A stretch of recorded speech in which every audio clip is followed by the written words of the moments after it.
आज 8वी माळ मयूर हिरवा रंग, हिरव्या रंगात महागौरी मातेचा वास, सौंदर्य, शांतता आणि निर्मळतेचा हा रंग.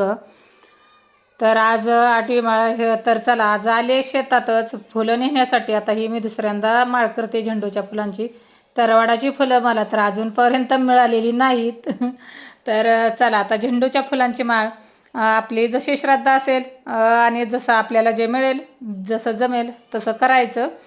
तर फुलं नेण्यासाठी आले. मैत्रिणीला सुद्धा फुलं द्यायचेत. आता फुलं आहेत एकदम अशी छोटी छोटी, पण चला आता चवळीच्या शेंगासुद्धा थोड्याशा सापडल्या आणि भेंडीसुद्धा थोडीशी सापडली.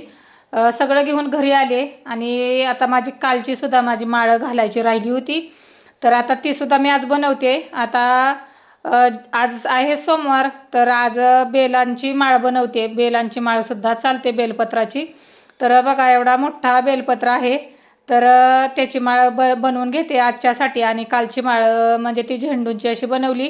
तर दोन्ही माळ आज एकत्रच करणार. आता एवढी माझ्या कमरेत चमक भरली जोराची की मला आता खाली काय लवकर असं बसताच येईना.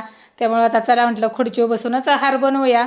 आणि बघा आता हे माळ सगळं म्हणजे एवढं छान असे हार झाले. आणि मला एकतर हार करायला एवढे आवडतात, पण आपण काय रोज काय असे हार घरी बनवत नाहीत. फुलं तेवढी देवाला वाहतो. आता हार बनवून घ्यायचे आणि नंतर मग देवाला सगळं मग बांधून घेते. आता देवाऱ्याला तर एवढा मी दोरा लांब करून वाळलेला, एवढा गोंधळून सगळा घेतला. काढता काढता मलाच नाकी नऊ येतात. तर चला आता बघा किती सगळं एवढं सगळं गुंडाळावं लागतंय. सगळं आता करून घेतलं. अजून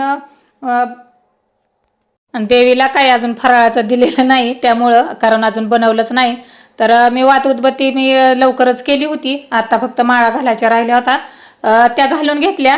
आणि नंतर मग आता फुलं सगळी कडेने ही करून घेतली. आता मला बाहेर रांगोळी काढता येईना आणि खाली काढायचं म्हणलं तरी मी नाहीच काढली, कारण सगळ्या इथं मुंग्या होता येत आणि मुंग्या सगळी रांगोळीचं हे करतात. त्यामुळे मी काय काढूनच घेतली नाही.